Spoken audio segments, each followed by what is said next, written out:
Bien, como les digo, hoy vamos con los saludos finales y vamos a leer los 3 versículos que nos tocan en esta noche. Dice lo siguiente el apóstol Pedro: por conducto de Silvano, a quien tengo por hermano fiel, os he escrito brevemente, amonestándoos y testificando que esta es la verdadera gracia de Dios en la cual estáis. La iglesia que está en Babilonia, elegida juntamente con vosotros, y Marcos mi hijo os saludan. Saludaos unos a otros con ósculo de amor. Paz sea con todos vosotros los que estáis en Jesucristo. Amén. ¿Sí? Vale. Como les dije la semana pasada, cuando estamos frente a una epístola, que es una carta, técnicamente es una carta, debemos entender muy bien su estructura, debemos entender cómo funciona una carta. Cuando ustedes hoy en día no se envían cartas, ¿verdad? Hoy en día es un WhatsApp y literalmente decimos lo que queremos decir, ¿eh? Ni siquiera un hola, buenos días. Hay gente, por ejemplo, que uno dice, oye, te pregunto esta cosa y dice, oye, buenos días. Es decir, hay un protocolo que debería respetarse incluso en el WhatsApp, aunque es verdad que WhatsApp es mensajería rápida. Se supone que evita eso, ¿no? ¿Eh? Ahora cada vez menos, ¿no? Tenemos menos esa cordialidad o esa forma de introducir una conversación. ¿Qué composición tiene una carta normalmente? ¿Cómo estructuramos? O un correo electrónico, incluso un correo electrónico me sirve. ¿Cómo suele ser una carta o un correo electrónico hoy en día? Quizá el correo electrónico es más habitual. Un breve saludo a la persona a la que remitimos dicho mensaje, la estructura y cuerpo del mensaje, y después una breve firma final o un saludo, chao, sin otro particular, ¿no? Algo así, depende de cómo sea el contenido, ¿no? Puede ser más amable o más formal. Bien, exactamente lo mismo tenemos que entender que ocurre en una epístola, en cualquier epístola, no solo la de Pedro, sino en cualquier carta que vemos en el Nuevo Testamento en particular. Las epístolas eran cartas a iglesias, o a grupos de personas, o a grupos de iglesias, o a una persona en particular. Es una carta, y las cartas tienen una estructura habitual, desde la antigüedad hasta hoy. Esa estructura se sigue respetando, y podemos decir que hay 3 partes. Un saludo inicial, más o menos largo, un cuerpo o corpus de la carta, el contenido de lo que se quiere decir, y un saludo o salutación final, una despedida, ¿sí? Eso es la estructura natural de una epístola. Evidentemente, tenemos que entender que esto funciona en muchos ámbitos. Por ejemplo, en una predicación, ¿qué tipo de contenido podríamos advertir normalmente? ¿Qué tipo de estructura en una predicación normal? ¿Saben que una predicación debe tener cierta estructura? ¿O pensaban que esa persona se pone ahí y dice, voy a decir lo que se me ocurre? No, normalmente no debiera ser así. Ahora, el otro extremo es hacer homilética, 1 punto, 2 puntos, 3 puntos, cierre. La estructura no tiene que ser tan rígida, depende. Ahora hablaremos de eso. Pero normalmente, ¿qué suele tener una predicación en su estructura? Normalmente. Cuando uno comunica un mensaje, introduce lo que quiere presentar, viene el cuerpo, el contenido y después una conclusión final. En un trabajo académico ocurre exactamente igual. Hay una introducción, quiero presentar esto, demuestro ese trabajo argumentado y después concluyo, ¿sí? Como un alegato final. En un juicio ocurre exactamente lo mismo. Hay como una estructura natural a la hora de presentar un mensaje a otros. ¿Por qué esto es importante, hermanos? Porque a veces podemos correr el riesgo o el error, cometer el error, de creer que simplemente con tener el mensaje adecuado es suficiente a la hora de transmitirlo. Como tengo algo importante que decir, no importa cómo yo lo diga, porque lo que importa es que sea importante. Bueno, es cierto que el mensaje debe ser importante, el contenido es fundamental. Si no hay contenido, simplemente es una cáscara de nuez, no hay nuez. Pero evidentemente, la persona que quiere persuadir, que quiere transmitir ese mensaje de forma eficaz a los demás, procura dar un mensaje estructurado y en un orden natural. Porque si no hacemos eso, lo que ocurre eventualmente es que las personas no nos prestan atención. ¿Recuerdan la predicación de Pablo en el Areópago de Atenas con filósofos muy entendidos de su época? ¿Qué hace Pablo? ¿Cómo comienza su predicación? ¿Alguien la recuerda? Hechos 17. Él argumenta y dice, he visto que son muy religiosos y he paseado por sus lugares y he encontrado un altar que dice al Dios no conocido. ¿Qué hace Pablo? Introducir su alegato, introducir su argumentación. He estudiado de ustedes, les he observado, he prestado atención a sus pensamientos y comportamiento y me he dado cuenta de algo muy particular. Ustedes adoran al Dios no conocido. A ese Dios yo les anuncio. ¡Pam! Ya tienes la introducción. ¡Ja! Tienes toda la audiencia captada en un instante. Porque dicen, pues es verdad, pues tenemos un Dios no conocido. Y Él nos va a hablar de Él. Me interesa. ¿Se dan cuenta? Capta la atención. ¿Qué hace Pedro en Pentecostés? Se levanta y ¿qué dice? Empieza a anunciar que ellos, lo que acaba de ocurrir hace unos días, que es la crucifixión de Jesucristo, son responsables de lo que ha ocurrido. Les recuerda y les lleva a un punto donde toda la audiencia escucha lo que acaba de ocurrir hace unos días. Y todos prestan atención.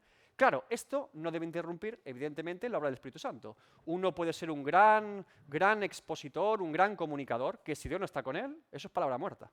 Ahora, si los apóstoles, tanto en sus cartas y epístolas como en sus predicaciones, Esteban hace lo mismo, podría estar toda la noche argumentándoles esto. Si ellos decidían tener un discurso, predicación y escritura ordenadas para ser bien entendidos, ¿por qué nosotros no hacemos esto? Porque nosotros decimos, bueno, voy a ir ahí, ¿y qué vas a hacer? Lo que se me ocurra, anda, lo que se me ocurra, anda, 5 años al banquillo, ala.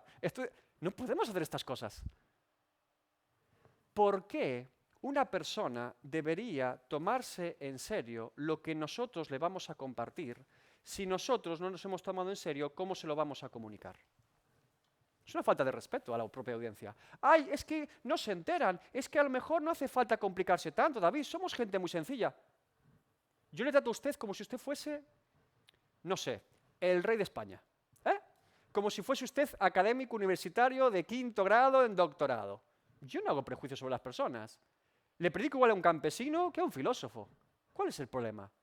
La dignidad que una persona tiene es la que Dios le da, no su título académico. Entonces, debemos entender cómo comunicamos su mensaje. Y ahora les repito esto porque hay una estructura natural en toda epístola. ¿Por qué hay una estructura? Porque era importante. Era importante presentar un mensaje, pero evidentemente saludar primero. Porque en esos relatos, les hago una pregunta. En una epístola normal, que tenemos un saludo inicial, en 1 de Pedro es 1 de Pedro 1 al 2, un cuerpo que es el resto de la epístola hasta estos 3 versículos y una despedida, ¿dónde creen que podemos encontrar en una epístola mayor información del contexto histórico, del emisor de la carta, quien la escribió, de los destinatarios? ¿Dónde lo encontramos? Y, al final, en el saludo inicial y en el saludo final. Allí se condensa la información histórica y contexto histórico. Es fundamental, porque habitualmente en la propia epístola no encontramos esa información, pero al principio y al final está toda allí. Nos ayuda a entender quién escribió la carta, por qué la escribió, a quién la escribió, etcétera, etcétera. Hay un montón de información tanto en los principios como finales de epístolas. Si lo pasamos por alto, si creemos que eso simplemente está ahí porque sí, perdemos mucha información sobre esa propia epístola. Así que por eso vamos a hacer una exposición, en este caso, de los saludos finales de Pedro al terminar la epístola. ¿Vale? Bien, como dijimos la semana pasada, Pedro ha terminado lo que es el cuerpo de la epístola con una doxología, ¿no? A Dios a la gloria, amén. Podría terminar ahí, pero le falta su saludo final, su despedida, ¿sí? Su, hermanos, que Dios los bendiga, nos veremos pronto, si Dios quiere, ¿sí? Vale. Vamos, empieza así la despedida de Pedro. Por conducto de Silvano, a quien tengo por hermano fiel, os he escrito brevemente. Bien. Primera pregunta en esta sección. ¿Quién es Silvano? Silas. Más opciones. ¿Un personaje desconocido? ¿Un personaje conocido? ¿Hay más Silvanos en la Biblia? ¿Es el único Silvano? Hemos dicho por ahí Silas. Y yo pregunto, ¿por qué? ¿Por qué Silas? Si yo voy a internet y busco Silvano en la epístola de 1 Pedro 5, o le pregunto a ChatGPT. Ahora se le preguntas esa cosa, ¿no? Oye, dime algo ahí. Y él te dice, Silvano probablemente, según la tradición histórica, es Silas, colaborador de Pablo, que lo acompañó en el segundo viaje misionero de Pablo, bla, bla, bla, bla. Y dice uno, pues es Silas.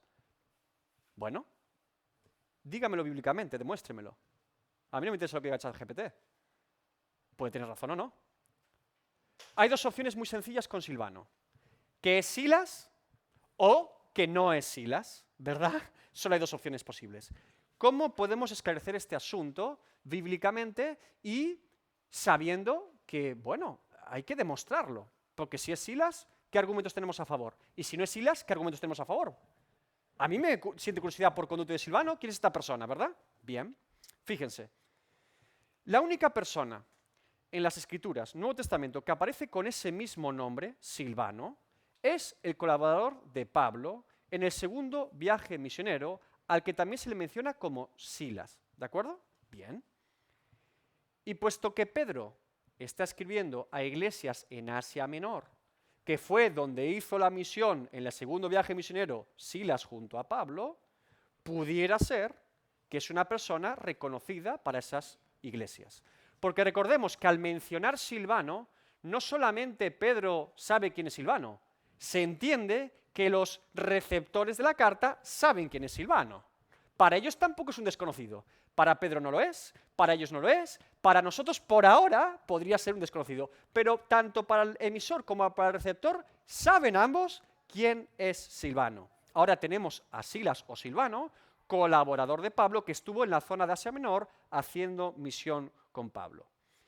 ¿Por qué hay tantos debates sobre los autores de las Escrituras, sobre quién escribió Eclesiastés, quién escribió el Evangelio de Juan, quién es Silvano? ¿Por qué hay estas cosas constantemente hoy en día? Bueno, la alta crítica y teología liberal tiene predilección por intentar rebatir que los autores de la palabra de Dios son los autores de la palabra de Dios.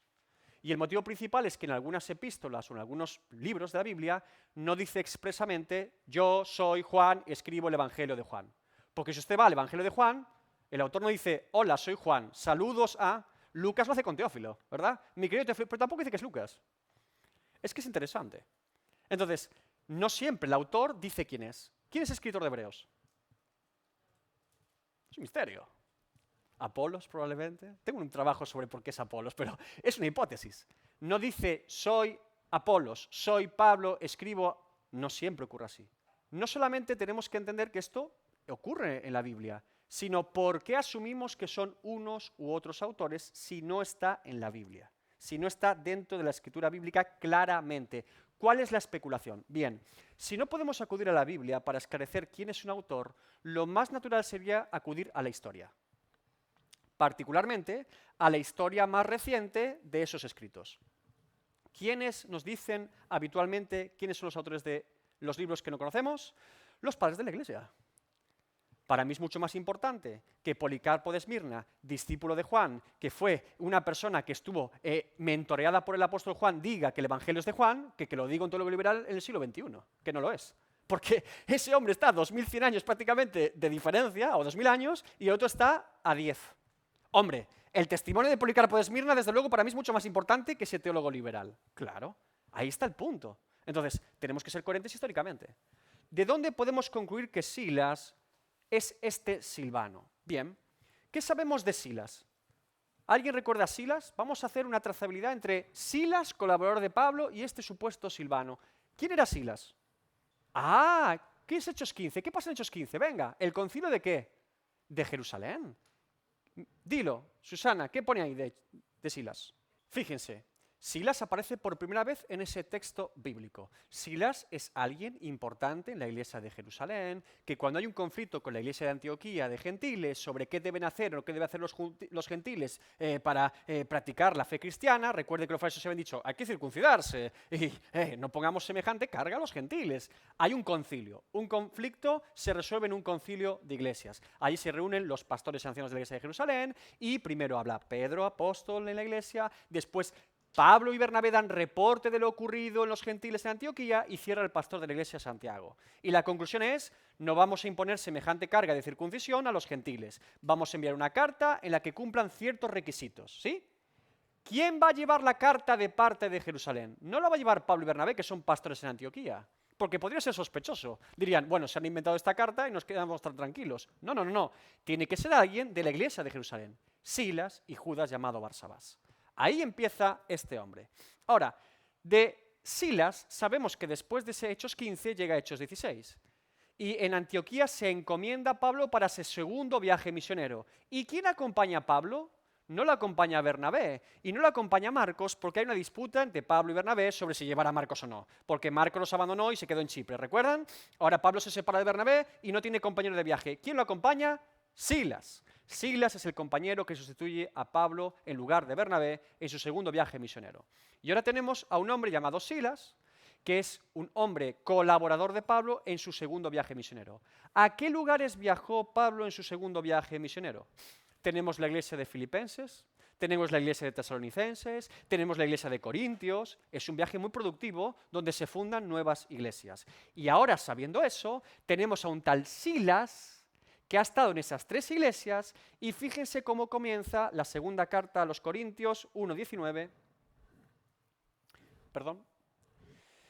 Porque el Hijo de Dios, Jesucristo, que entre vosotros ha sido predicado por nosotros, por mí, Silvano y Timoteo, busquen el texto bíblico, no lo he puesto, 2 Corintios 1:19, porque el Hijo de Dios, Jesucristo, que entre vosotros ha sido predicado por nosotros, dice Pablo, por mí, Silvano, no dice Silas, y Timoteo, no ha sido sí, no, mas ha sido sí en él. ¿Sí? Tenemos un texto en el que se le llama Silvano, igual que Pedro. Otro texto más, 1 Tesalonicenses 1:1, la salutación inicial de Pablo a la carta a 1 Tesalonicenses. Pablo, Silvano y Timoteo, otra vez los tres mismos protagonistas, a la iglesia de los tesalonicenses en Dios Padre y en el Señor Jesucristo, gracia y paz sean a vosotros de nuestro Padre y del Señor Jesucristo. En la segunda carta a los tesalonicenses, recuerden, iglesia fundada en el segundo viaje misionero de Pablo, que iba con Timoteo y Silas. Pablo, Silvano y Timoteo, otra vez, ¿se dan cuenta? Ahora tenemos a un tal Saulo en hebreo, Saúl, que se llama Pablo en latín, y tenemos a un tal Silas en hebreo, que se llama Silvano en latín. Lo que ocurre es que a veces se utiliza el nombre en un idioma y a veces en otro. Este es un argumento muy poderoso para argumentar que Silvano es el mismo Silvano que está hablando ahora Pedro. ¿Qué más sabemos de Silas o Silvano? Que era profeta y que ya tenía, como hemos dicho, cierto reconocimiento en su ministerio en la iglesia de Jerusalén, que lo envía a Antioquía. Hechos 15:32. Y Judas y Silas, como ellos también eran profetas, consolaron y confirmaron a los hermanos con abundancia de palabras. Cuando Judas y Silas llegan a Antioquía, ministran a la iglesia de Antioquía porque tienen autoridad apostólica concedida para hacerlo. Y después también sabemos, y de ahí el nombre en latín, que Silas era ciudadano romano igual que Pablo. Por eso era un buen colaborador para ir con Pablo. Hechos 16:37. Pero Pablo les dijo, ¿recuerdan a Pablo y a Silas que fueron encarcelados en Filipos? ¿Recuerdan este evento? Cantando que hay un terremoto y se abren las cárceles. ¿Sí? ¿Recuerdan esto? ¿Y qué dice Pablo después de que ha habido semejante revuelo a los guardias y al hombre que los puso en un cepo en el lugar más oscuro de la cárcel? Pablo argumenta, después de azotarnos públicamente, a mí y a Silas, estaban los dos, sin sentencia judicial, siendo ciudadanos romanos, Pablo era romano por ciudadanía, Silas también. Nos echaron en la cárcel y ahora nos echan encubiertamente, no por cierto, sino vengan ellos mismos a sacarnos. Tenemos a Silas, que es colaborador de Pablo, y los dos son ciudadanos romanos. Por eso, el nombre de Silvano en latín tiene sentido porque él era ciudadano romano igual que Pablo lo era también. ¿Sí? En este contexto, además, tenemos que Pedro dice ahora, por conducto de Silvano os he escrito brevemente. Por lo tanto, tenemos dos hipótesis muy sencillas. O Silas Silvano, el de Pablo, ¿es el mismo que el de Pedro o no lo es? Puntos a favor de que lo sea. Las iglesias de la zona reconocían a Silas.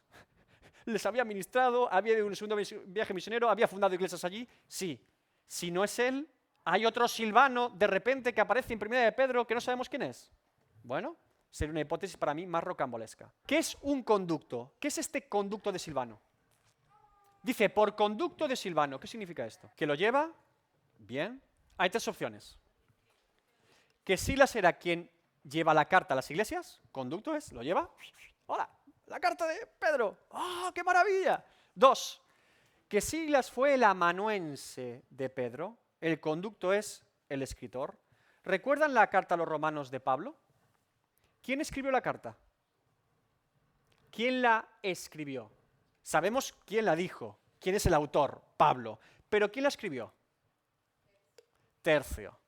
Aparece en la propia Romanos. Saluda. De hecho, el escritor saluda, dice, yo Tercio que escribo, saludo. Deben entender ustedes que el autor de una carta es aquel que da el contenido de ella. Pero no necesariamente tiene que ser el amanuense, el que escribe, el escribano. ¿Sí? Hay una diferencia importante. En el caso de Romanos sabemos que fue Tercio. Entonces tenemos la opción de que Silas simplemente es el que envía el mensaje, el que lo lleva, o que Silas por conducto se refiere a que escribió la carta, o que Silas literalmente es el autor de la carta y Pedro simplemente pone el saludo final. Son las tres opciones habituales, ¿de acuerdo? Yo les digo las que hay. Yo descartaría la tercera, evidentemente, porque no tendría sentido. La autoridad con la que Pedro escribe es una autoridad apostólica, y de hecho comienza la carta diciendo yo Pedro, por lo tanto descarto esta opción. Y la primera creo que tampoco es suficiente en cuanto a un emisor de una carta sin más.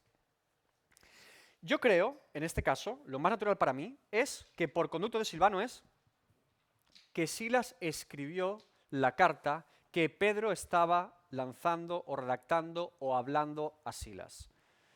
Seguramente puede ser también que Silas fuese el que la llevara en persona a estos creyentes, puede ser también algo factible. Pero para mí, como les digo, el conducto de Silvano implica que la escribió Silas. ¿Por qué?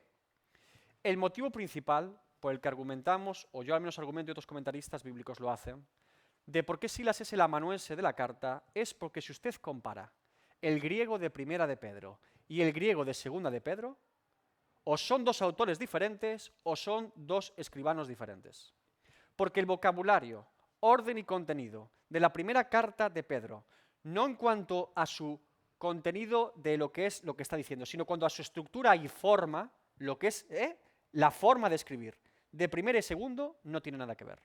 Segunda de Pedro parece alguien escribiendo de su puño y letra siendo un judío galileo, parco en palabras griegas y que está traduciendo del hebreo al griego. Ese es Pedro.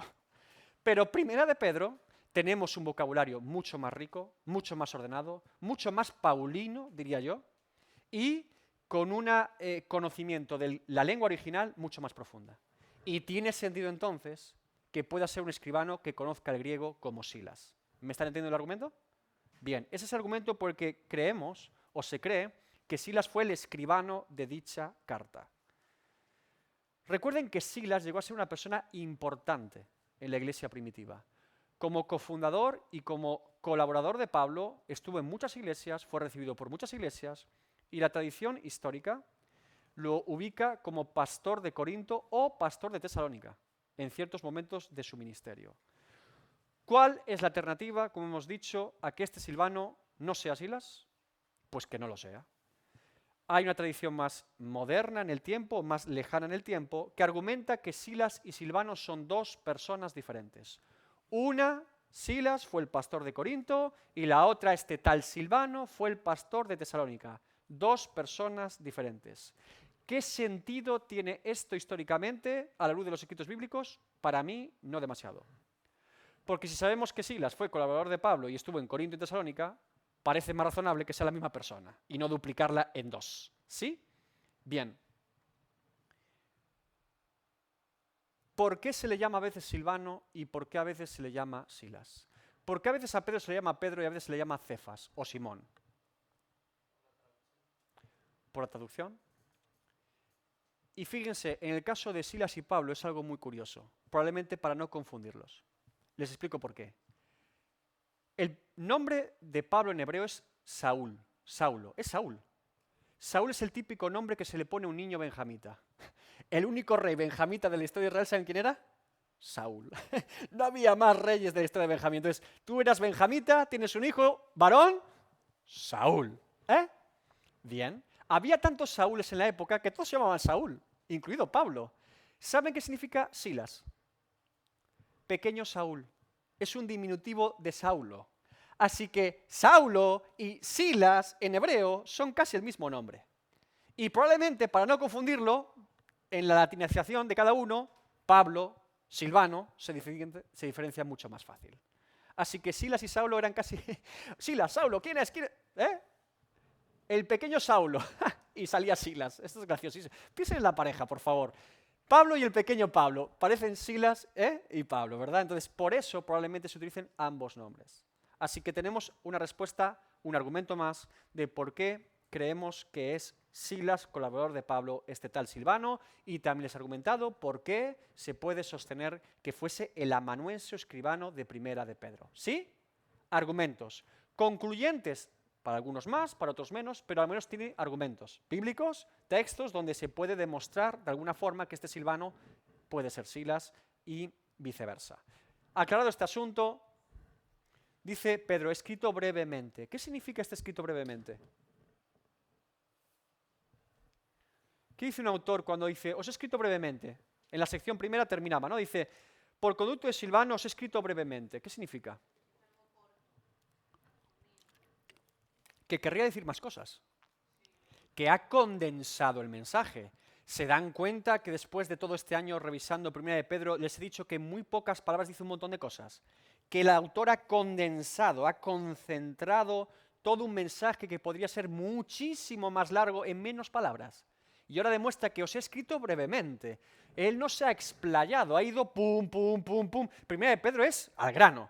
Esto, y volvemos a la doctrina. Doctrina inicial, aplicación de la doctrina, ¿no lo entendéis? Volvemos a la doctrina. Hace siempre ese juego, Pedro. ¿Por qué? Porque está condensando el mensaje. No está desarrollando un cuerpo muy largo. Le gustaría hablar más, pero en este momento les escribe brevemente. ¿Qué otro autor dice algo semejante? Un autor de una epístola que empieza diciendo, os querría escribir algo más largo, pero os escribo esto y chao. Y es súper corta la epístola. ¿Quién? Venga, ¿no les suena de lo que estoy diciendo? ¿Sí? ¿Sí? Venga. En mi cara no lo van a encontrar. Biblia, Escritura, Nuevo Testamento. Les doy en ayuda epístolas generales. O sea, que no son las de Pablo, ni tampoco Hebreos. Venga. Se lo pongo fácil. El primero en encontrar le doy un chupa chups. No, que no se dan premios con azúcar por hacer las cosas bien. Venga. Un brócoli, le doy un brócoli. Un brócoli bien tierno. ¿Dónde? Venga, busquen. Judas. ¿Qué dice Judas, Joana? Venga. Amados, por la gran solicitud que tenía escribiros acerca de nuestra común salvación, me ha sido necesario escribiros exhortándoos. Fíjate, lo que está diciendo Judas es, mi intención era escribiros sobre la salvación, sobre el Evangelio, sobre la verdad de Dios, pero como me he enterado de que hay falsos maestros, que es lo que está pasando, lo que va a decir Judas, es fortísimo, tengo que exhortaros. Quería escribir otra cosa, pero es más urgente esta. Y lanza la epístola. ¿Se dan cuenta? Tenía un motivo original, pero es cambiado por las circunstancias y urgencia de la iglesia en ese momento. Pedro dice, quería escribiros más, pero os escribo brevemente esto. Y condensa el mensaje, ¿de acuerdo? Bien, vamos a la segunda sección.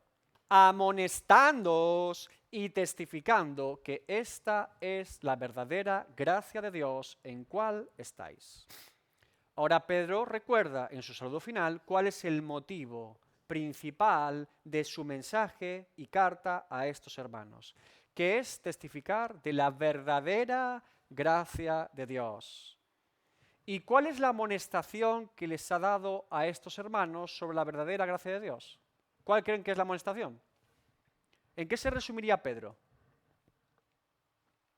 Una sola frase. ¿Cómo? Ser como Cristo. Más opciones. Firmes en la fe. Firmes en la fe. ¿Cuál es la verdadera gracia de Dios para usted? Firme en la fe. Persevera. Ay, pero yo es que pensaba que iba a tener un Rolls Royce. Déjate de cuentos chinos. Persevera, anda. Que te van a perseguir en breve. ¿Sí? Persevera, firme en la fe. ¿Cuál es la verdadera gracia de Dios para el creyente? Perseverar en su fe. A pesar de las pruebas, circunstancias, problemas, Pedro ha dado un repaso completo a la vida en santidad y piadosa de los hijos de Dios. Manténgase firmes en la gracia de Dios. Manténgase firmes en la fe. La gracia nos salva, la gracia nos santifica, la gracia nos glorifica. El Dios de toda gracia cumplirá su plan eterno en sus hijos redimidos. Perseveren, estén firmes. Vivan en santidad, vivan piadosamente, porque fiel es el que prometió, pronto está por venir. Ese es el resumen de toda la primera epístola de Pedro. Y ahora lo recuerda. Yo les he hablado de la gracia de Dios, la gracia que es por la eternidad, la gracia para salvación, la gracia para santificación, la gracia para glorificación. Si estás en la gracia de Dios y vives bajo la gracia de Dios, significa santidad, humildad, fe, esperanza, gozo inefable y vida piadosa. Esa es la gracia de Dios para Pedro. Esa es la gracia de Dios para Pedro. La gracia de Dios para Pedro no es que tú no tengas problemas. De hecho, te dice que los vas a tener. Tampoco es que la gente te entienda. No, no, no. La gracia de Pedro es eso. La gracia de Dios para Pedro es lo que acabo de decirles. Gozo inefable, perseverar, fe, santidad, vida cristiana en todo ámbito, con su esposa, con su esposo, con el jefe, siendo esclavo, siendo libre, con el rey, con el emperador, con el pastor con la iglesia. Vida piadosa. Eso es vivir en la gracia de Dios para Pedro, y ahora lo recuerda. Os he amonestado, recuerden el mensaje. Saludos finales, pero recuerden por qué les he escrito. Tercera sección. La iglesia que está en Babilonia, elegida juntamente con vosotros, volvemos a la lección, esto lo voy a pasar por alto, ya hablamos de esto bien largo y tendido, y Marcos, mi hijo, os saludan. La iglesia que está en Babilonia. Pregunto, Pedro está escribiendo desde Mesopotamia, donde estaría eventualmente el imperio babilónico que ya había sido derrocado por los griegos y después por los romanos. A las iglesias de Asia Menor está escribiendo desde Mesopotamia, sería desde allá hacia acá, hacia Turquía, o es un mensaje en clave este de Babilonia. Roma y Babilonia, bien. Es muy poco probable que Pedro se esté refiriendo que se ha abierto una iglesia en Babilonia. No había precedente histórico sobre ese asunto, ni tampoco ninguna carta en la Biblia que lo demuestre. No hubo ningún viaje misionero que conozcamos hasta Mesopotamia. Eran todos para allá, no para acá. Y Pablo quería llegar a España, ¿eh? No creo que lo consiguiese, pero qué hombre de Dios, quería llegar a España. Es capaz de ir. Dicen algunos, esto ya es mucho suponer, que Pablo, como Jesús había anunciado y había dicho a los discípulos que predicaran hasta el último de la tierra, quería llegar a Finisterre, al fin de la tierra para los romanos, y predicar allí. Hubiese sido una maravilla, ¿verdad? Una iglesia fundada por Pablo hace 2000 años en Finisterre. ¡Buah! Eso es lo que dice Pablo, dijo, hasta el fin de la tierra. ¿Dónde está el fin de la tierra? Finisterre, vamos para allá. Recuerden que en la carta a los romanos indica su motivo de ir a España y que de paso quiere visitar Roma. Pero su objetivo es llegar hasta España. ¿Por qué querría llegar hasta allí? Algunos suponen esto, ¿no? Sugieren esto. Bien, con todo, pasemos ahora un momento de los motivos de Pablo con España y volvamos a Pedro. Es poco probable que Pedro esté escribiendo desde Babilonia. Recuerden que en la iglesia primitiva, en varias ocasiones, se utiliza la Gran Babilonia o Babilonia relacionada con la ciudad de Roma.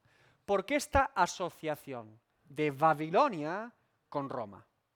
Babilonia representaba para un judío del Antiguo Testamento el pueblo que destruyó Jerusalén, que destruyó el templo, que se llevó todo en cautiverio y sometió a Israel al cautiverio. Y Babilonia en aquel tiempo era la potencia mundial. ¿Recuerdan Nabucodonosor? Daniel y Nabucodonosor. ¿Qué hizo Nabucodonosor? Se levantó un día y vio la gran Babilonia y dijo, bah, lo que he construido con mis manos. ¿Y qué hizo Dios con él? Lo humilló públicamente y lo convirtió en un animal. Por enorgullecerse de lo que tenía. Babilonia era los jardines de Babilonia. Alejandro Magno murió en los jardines de Babilonia. Babilonia era la opulencia, las estatuas, la gloria de los hombres, toda una convergencia de culturas, religiones, poder y fama representa Babilonia.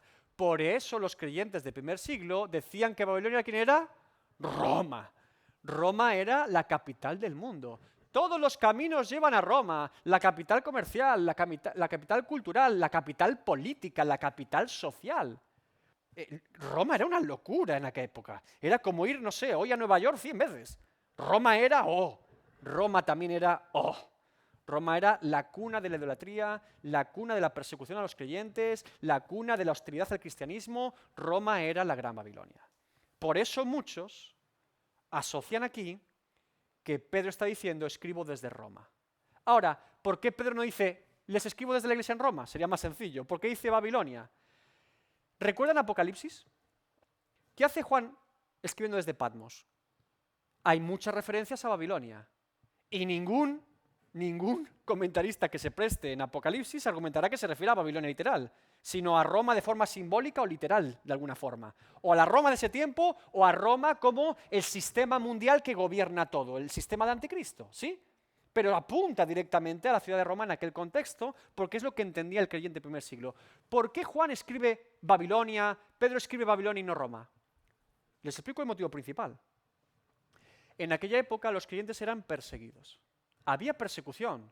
Pedro está escribiendo a creyentes en persecución, para propia seguridad de los receptores de la carta, por si era interceptada, tenían que escribir en clave ciertas cosas. Por eso dice que escribe desde Babilonia y no desde Roma, porque una carta escrita desde la iglesia de Roma que está siendo perseguida por los romanos, en cuanto se lee, se quema.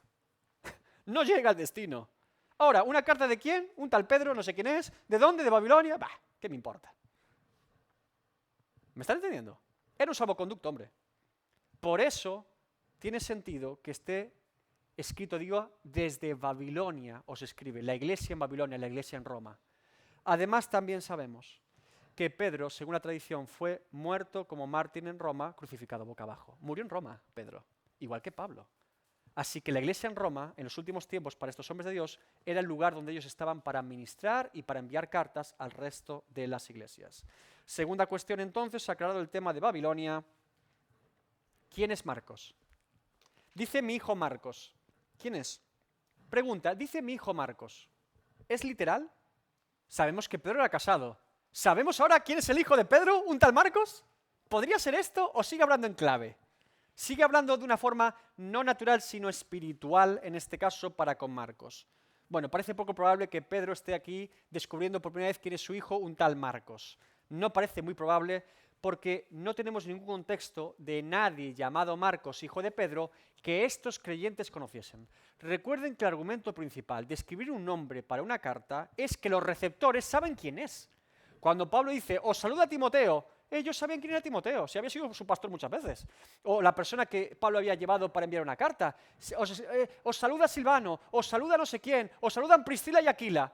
Los receptores de la carta saben quiénes son, no solamente el emisor. Entonces, Marcos tiene que ser un colaborador que esta gente conozca. ¿Quién tenemos en la historia y contexto del Nuevo Testamento llamado Marcos? ¿Quién? Tenemos a que hemos dicho antes, ¿verdad? Nuestro querido y joven Marcos. El primer intento de discipulado a un joven de Pablo fracasado. Porque no le salió bien. Llevó a Marcos, un chico joven. Su madre tenía el aposento alto en Jerusalén. Un chico con un potencial tremendo para la iglesia primitiva, pero que cuando quieren cruzar a Asia Menor, a Turquía, dice, yo me quedo en Chipre, me da miedo. El chico creo que intuía lo que iba a pasar, porque cuando cruzaron el otro lado, a Pablo en Listra lo apedrean y lo dan por muerto. O sea, Marcos, no piensen que no dijo, este Pablo va muy fuerte, nos van a matar a todos. O eso, o no le gustaban los mareos en barco, una de dos. Pero descarto eso porque había leído Chipre Marcos, ¿no? Entonces, tiene que ser que Marcos dijo, Pablo va demasiado en fuego. yo esto no lo sigo porque me van a matar a mí también como daño colateral. Y se queda y se vuelve a Jerusalén. Ahora, Bernabé ve en Marcos un potencial que quizás no es desarrollable a corto plazo por Pablo, pero sí a medio y largo plazo. Bernabé dice, el chico puede. Dios tiene algo para el chico, pero necesita más tiempo y más cuidado en el secreto.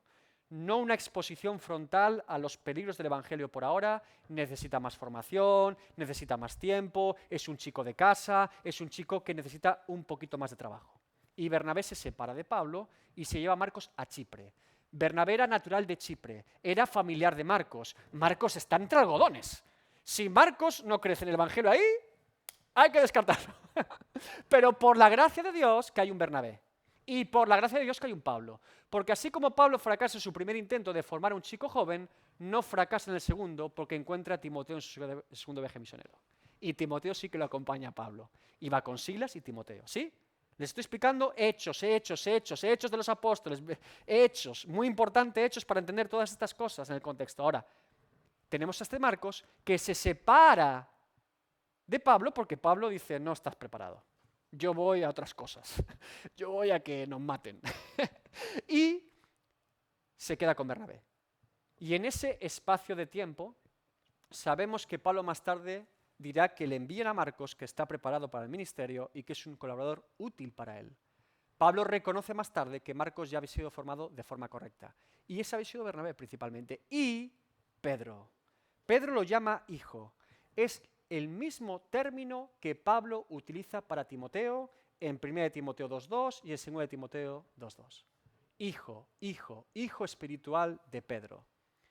La primera referencia que tenemos a Marcos como el autor del Evangelio de Marcos es ese Marcos, Juan Marcos, se encuentra en el 125 después de Cristo, muy próximo a la escritura del Evangelio, en Papías, obispo de Hierápolis, que dice textualmente que Marcos había sido el intérprete de Pedro para escribir el Evangelio de Marcos. Es decir, que ese colaborador de Pedro había sido el que había ido anotando todas las predicaciones y cosas que Pedro había dicho acerca de Jesús de Nazaret y es el primer autor del primer Evangelio de los 4. Marcos es la fuente primaria de los 4 evangelios, aunque Juan es diferente, pero los 3 sinópticos, en cierta forma o parte, beben de Marcos. Cuando tú ya tienes un evangelio escrito, sobre ese ya sabes lo que puedes añadir porque no dice lo mismo o qué se está diciendo. Marcos es el primero de los 4. Esto es importante porque ¿de qué información podría tomar Marcos, que no fue apóstol de Jesucristo, para tener el desafío de presentar el primer evangelio? Pedro, su padre espiritual, Marcos, su hijo espiritual. Por eso hay relatos del Evangelio de Marcos que es de un testigo presencial y sabemos que no fue Marcos, porque no era de los 12. La transfiguración, ¿cómo la sabía Marcos? Si solo había 3, ahí Pedro sí que estaba, pero Marcos no. ¿Quién es el testimonio principal de él? Pedro. Hay relatos de Marcos que son muy propios, diría, de Pedro. Por ejemplo, Pedro es muy detallista en Marcos, en el Evangelio de Marcos, con respecto a las sanidades de Jesús. Si lo tocaba, no lo tocaba, el orden de la sanidad. Es muy interesante Marcos con las sanidades, es muy particular. Es más corto, pero dice cosas muy interesantes Marcos. En el propio relato del Evangelio de Marcos hay un texto que dice que un joven se puso una manta para ver qué pasaba con Jesús y lo encuentra y sale corriendo y sale desnudo, ¿no? Creo que es una posible referencia al propio autor, Marcos, que eso sí que lo vivió él porque él es el narrador, ¿no? Eso es una opción. Pero bueno, más allá del tema de Marcos, Pedro dice, su hijo espiritual Marcos también manda saludos a las iglesias, por lo tanto, esta gente también conocía a Marcos. Bien. Cuarta sección. Saludaos unos a otros con ósculo de amor. ¿Qué es un ósculo? Ni idea, ¿verdad? Beso. Ósculo santo, ósculo de amor, ósculo amoroso es un beso. ¿Cuántos problemas ha dado este ósculo santo y ósculo de amor en la tradición de la Iglesia? Algunos han argumentado que eran besos en la boca entre hombres, que los hombres utilizaban para besar a las mujeres en la Iglesia. Dame un beso, cosas así. Patrañas, patrañas y patrañas. No es cierto, no tiene ningún contexto histórico semejante historia. Ahora, ¿qué es el ósculo santo o el ósculo de amor? Bien, recuerden que los principales escritores del Nuevo Testamento y los iniciadores de la Iglesia primitiva son judíos. Judíos. Y la cultura judía tiene por costumbre en aquella época, y todavía se conserva bastante bien, que el saludo principal entre 2 personas sea con un beso afectivo. Entre 2 varones, un beso afectivo. ¿Sí? En la cultura judía, que es muy afectuosa, muy expresiva, se daba un beso. ¿De acuerdo? Es un tema cultural. Y en la época, cuando las iglesias empezaron a surgir, muchas tenían un contexto judío o relacionado con la cultura judía. Recuerden que Pablo predicaba primero en sinagogas y se convertían en judíos, pocos, pero algunos, y gentiles. Así que para un escritor judío, el ósculo de amor o el ósculo santo es algo muy natural. Es salúdese con cariño y con afecto fraternal. ¿Por qué el beso es importante entenderlo en este contexto? Recuerden que Jesús, cuando es invitado a la casa de un tal Simón el fariseo, y después va allí una mujer de mala reputación y comienza a lavar los pies de Jesús con sus lágrimas, empieza a besarlos, empieza a hacer todo ese drama allí, ¿qué le reprocha Jesús a Simón el fariseo? ¿Lo recuerdan? Lucas 7, 44, 46. Y vuelto a la mujer, dijo a Simón, ¿ves esta mujer? Entré en tu casa y no me diste agua para mis pies. Primer reproche, todo judío, por respeto a otro que venía fuera de la casa, le daba al menos un cuenco para que se lavase los pies. Ni siquiera le tendría que ceder un siervo para que lo hiciese, que era lo más adecuado. Bueno, no tienes un siervo para lavar los pies si me invitas a tu casa, pero al menos un cuenco de agua para que me los limpie yo. Primer reproche de Jesús. Llego a tu casa con los pies hechos polvo, vengo aquí a ensuciar tu propia casa, porque recuerda que comían recostados, no me atiendes ni siquiera para lavar mis pies. No me diste agua para mis pies.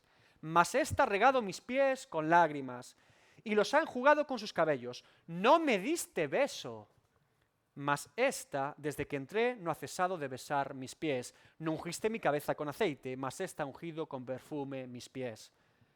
Una de las 3 ejemplos afectuosos de hospitalidad de un judío a otro al invitarlo a su casa o simplemente de verse por la calle era un beso cariñoso y afectuoso. Nada más y nada menos que eso.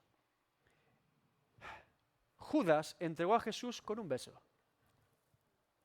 Y esa señal no era de traición. Hoy decimos, como Judas me besas, ¿no? No, en aquel contexto le dice, con un beso me traicionas, ¿por qué le preguntas a Jesús? ¿Qué clase de traición es esa? En la que para identificar a una persona te acercas a él como su mejor amigo o como un buen amigo y le saludas con un beso. Para un judío eso es alta traición, pero solo Satanás puede hacer semejante cosa. Satanás está operando de tal forma en Judas que es capaz de hacer semejante cosa. Porque lo más natural, por lo menos aunque sea por vergüenza o dignidad, es decir, ese es, señálalo. No, se acerca, lo abraza, lo besa. En una señal de afecto hacia Jesús supuesto. Y Jesús lo recibe y lo acepta, porque Jesús ya sabe lo que está pasando.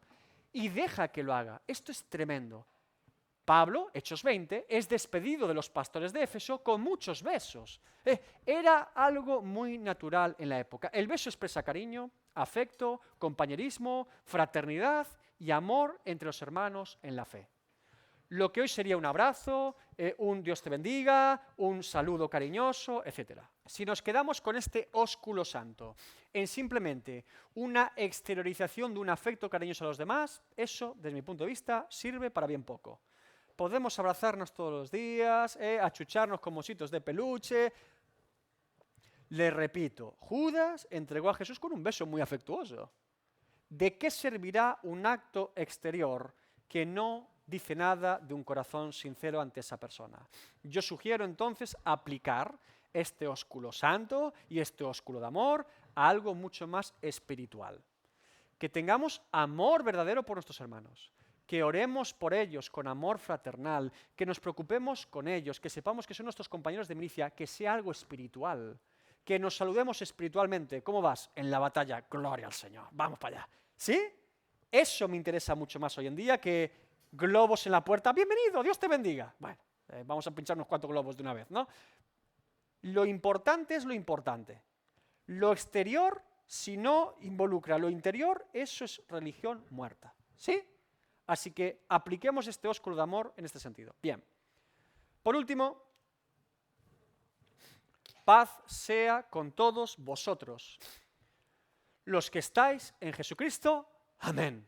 Qué buena frase para terminar, un amén, ¿eh? Así sea. Bien, en Cristo tenemos paz y Pedro lo sabe perfectamente y nos despide con shalom, paz.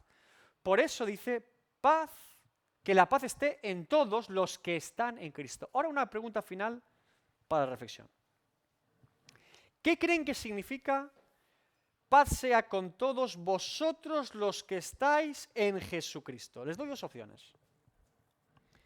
Pedro se refiere, los que estáis en Jesucristo, a las iglesias en las que escribe dentro del mundo y humanidad, los creyentes. Le está diciendo, ustedes, a las iglesias en las que escribo que están en Cristo, paz, o que dentro de las iglesias en las que escribe hay verdaderos creyentes y otros que no lo son. ¿Cuál creen? Es muy diferente el mensaje. A ver, votación. La segunda, qué despiadados son, ¿eh? ¿Creen que Pedro apunta ahí? ¿Eh? La primera podría ser una opción. Él escribe a las iglesias. Ay. Yo sugiero al menos que nosotros reflexionemos en la segunda opción. Si esa es la primera, pudiera ser, pero reflexionemos más bien en la segunda. Pedro se refiere a creyentes que están en Cristo en medio del mundo y de las persecuciones, pudiera ser, muy probablemente. O Pedro se refiere a que dentro de las iglesias a las que está escribiendo, allí hay creyentes de verdad y creyentes que no lo son. Ambas pueden ser ciertas.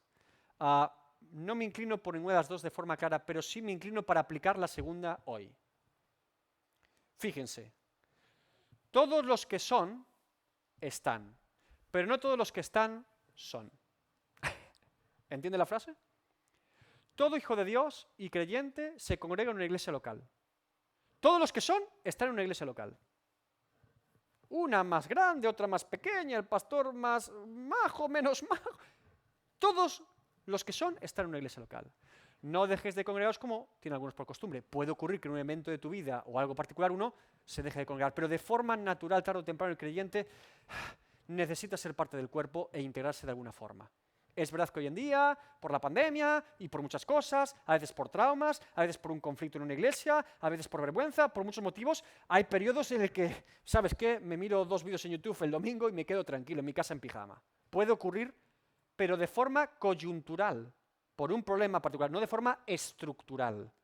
Un creyente que dice, ¿quién es su pastor y dónde se congrega? Yo jamás me congregué y mi pastor es Jesús y yo soy de la Iglesia Universal. Ya, cuidado. A ver si la iglesia... Eso es como una vez, un pastor decía, vino un misionero y le dijo, yo hago misiones aquí en España. Ah, gloria a Dios. ¿Y en qué iglesia está usted colaborando? Yo en ninguna. Yo soy de la Iglesia Universal. Entonces vaya usted a predicarse al universo, entonces. No venga a predicar aquí, claro. Quiero predicar en su iglesia. ¿De qué iglesia es? La Universal. Pues predique en el universo. Aquí somos una iglesia local. Es un chiste, pero no es un chiste. Claro, no podemos ir por ahí volando por el universo. Sí, somos de la Iglesia Universal, la iglesia invisible. La iglesia real, unidos en Cristo, somos partícipes de Cristo en el cuerpo de Cristo. No niego esto, ¿sí? Somos la iglesia invisible. Estamos en Cristo, amén. Pero eso se hace de forma visible en algún lugar. ¿Por qué? Porque tenemos que ser luz a los demás y testimonio a los demás. No podemos quedarnos en secreto. La luz tiene que ponerse encima de la mesa, no debajo de un almud que lo tapa, ¿sí? Vale. Aclarado esto. En la iglesia visible, iglesias locales, eventualmente en muchos lugares del mundo, hay personas que son parte de la iglesia invisible. Repito, todos los que son, están, pero no todos los que están, son. Y eso es una reflexión importante. También para entender cómo debemos desarrollarnos como creyentes en una iglesia local. Hay gente que espera que la iglesia sea un lugar perfecto de personas perfectas, aunque él sea muy imperfecto. Eso también es curioso, ¿eh? Oye, los demás son todos terribles. ¿Y usted cómo es? Fíjese, siempre pasa lo mismo. El creyente espera que el pastor sea perfecto. Y el pastor espera que el creyente sea perfecto. Y los dos son imperfectos. ¿Y dónde se encuentran? En la humildad y compañerismo cristiano. ¿Sí? Paciencia con su pastor y paciencia con la oveja. Claro. No somos perfectos. Estamos buscando de Cristo. Y amamos a Cristo. Y procuramos mejorar a la estatura y a la imagen de Cristo. Pero no hemos llegado todavía. Ya, pero todavía no. Estamos en ese progreso hacia ese camino. Ahora, sabiendo esto, yo tengo que ir a una iglesia local sabiendo cuál es mi rol. ¿Cuál es mi rol? Adorar al Señor, ser testimonio y luz a los demás, sabiendo que no todos tienen por qué ser creyentes, sabiendo que no todos los creyentes están en su misma etapa de cristianos, sabiendo que hay personas inconversas, niños, adultos, ancianos, y que por lo tanto yo soy luz en ese lugar. Ay, pero yo esperaba que en la iglesia todos fuesen creyentes por lo menos como yo o más, y yo voy allí a disfrutar. Bueno, se ha equivocado usted de lo que es una iglesia local. La iglesia visible no es eso. Si usted quiere una iglesia perfecta, espérese al cielo y ahí estaremos redimidos por la eternidad en la glorificación. Ahí sí. Pero aquí en la tierra, una iglesia es un lugar de encuentro con Dios. Un lugar de encuentro con Dios. Para usted, para el de al lado, un lugar de predicación del Evangelio, un lugar de discipulado, un lugar de desarrollo de la vida cristiana. Ahora, Pedro dice, paz sea con todos vosotros los que estáis en Jesucristo. O lo da por hecho, o es una exhortación velada a los que estáis. Los que no estáis, ni paz ni nada. Convertíos. ¿Sí? Más bien parecería esto. Es una despedida muy similar a las de Pablo o Juan en sus epístolas. Una despedida típica, la paz del Señor. Recuerden que el judío se saludaba y se despedía con shalom, la paz del Señor, la paz de Dios. Para un creyente, la paz no es una frase hecha, pues se sabe en paz con Dios por medio de la obra de Jesucristo. Estamos y tenemos paz para con Dios. Cuando la gente dice, ay, yo es que lo que me llamó la atención de los creyentes es que os veo con mucha paz. Sí, muchísima paz, una paz que sobrepasa todo entendimiento. La paz del creyente no es un estado de armonía meditacional, esto pasa hoy en día. Oramos para mantenernos en equilibrio. Deja de hacer cosas raras, anda, espabile, ni equilibrio, ni... Vamos, voy a abrir los chakras. Deje de decir tonterías y barbaridades, por favor. Le voy a dar un cachetado pastoral con el callado, así, ¡bum! ni chakras, ni equilibrios de fuerzas, ni nueva era, ni energía trascendental. Déjese de tonterías. Más allá de la broma. El creyente tiene una paz que sobrepasa todo entendimiento. ¿Sabe por qué? ¿Sabe por qué? Porque está en paz con Dios. Esa es la paz que importa. El creyente puede estar en guerra. El creyente puede ser perseguido. El creyente puede estar en una cárcel, enfermo, tullido, hecho polvo, reventado físicamente y en todo grado forma, pero está en paz para con Dios. Y si estás en paz para con Dios, ¿sabes qué? Aunque el infierno se levante delante, no importa nada. Estoy en paz para con Dios. Porque si el creyente muere y sabe que un día va a morir y sabe que un día se va a presentar delante de Dios, si está en paz para con Dios, ¿qué significa para él la muerte? El vivir Cristo y la muerte ganancia, porque se presentará delante de Dios justificado. Está en paz con su Redentor, está en paz con su Creador. Claro, a ese no lo mueves. Esa paz de los que están en Cristo es la que habla Pedro. Paz, la paz de Dios, la paz de saberse reconciliados con Dios. De ahí brota pues una paz en tu vida particular, un sosiego, un reposo, el creyente vive más calmado. ¡Ay! Hay una guerra en Ucrania. Calma, calma, bueno, vale, sí, vamos a ver qué pasa. Oye, es que hay crisis económica, se pierde el trabajo. Sí, vamos a ver qué pasa. Tranquilos, calma, paz para con Dios.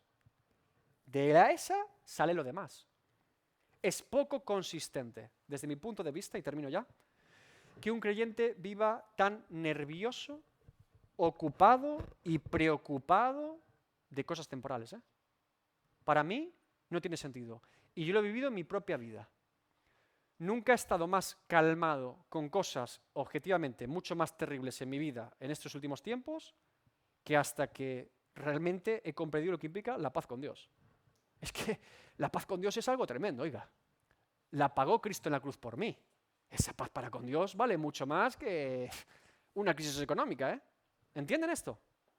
Esa paz es de la que habla Pedro para cerrar y despedirse de los creyentes en la fe. Bien, terminamos con Primera de Pedro.